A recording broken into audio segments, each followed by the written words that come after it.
President Barack Obama had faith in the American people. Was his faith misguided? Dr. Martin Luther King had a dream for the future. Has his dream died? These are questions yet to be answered, even after the election of Mr. Donald Trump as the President of the United States of America. Let me be clear. The one who sits behind the desk of the Oval Office does matter.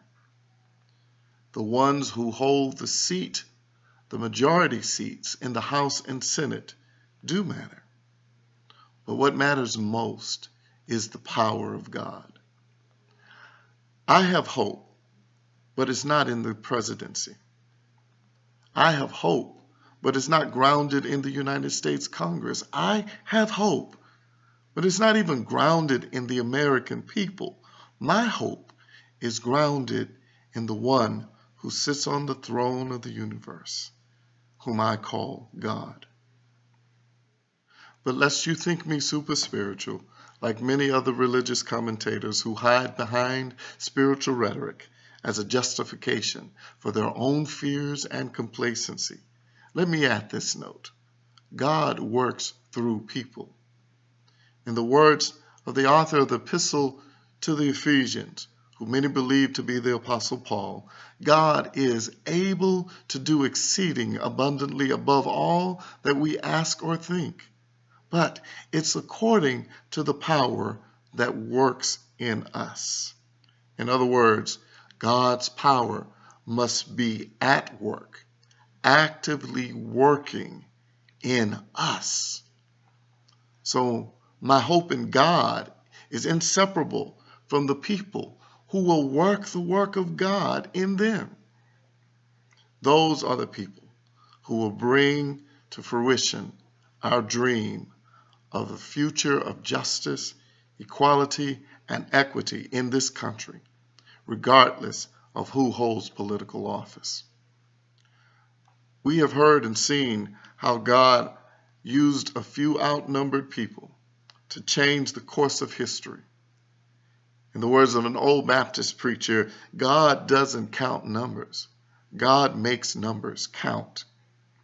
Elections count numbers, though they are final word on who holds the political office. They are not the final word on who governs the world. That office is forever filled by God. Several years ago, I stopped trying to figure out what God does and why God does it. I found a better use for my time and energy.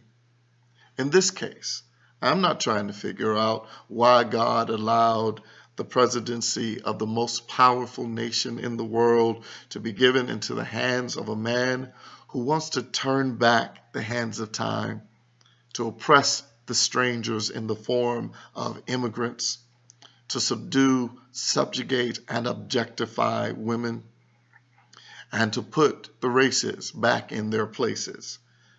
The possibilities in God's plan are endless, but I know one thing. God works for the good of creation. So then, my time, our time, is best spent finding out our role in God's benevolent plan. So my siblings, I encourage you to lift up your heads. I encourage you to pray. But instead of solely praying for deliverance, pray for God's guidance in bringing about deliverance. Finally, I encourage you to arise and shine. Get off of your knees. Put your armor on. Step into the world as it is, and let the power of God work in you to bring about that day when justice shall roll down like waters, and righteousness, equality, and equity like an ever-flowing stream. This is your Vocal Grace with Bishop Alex Byrd for the day after the United States election of 2016.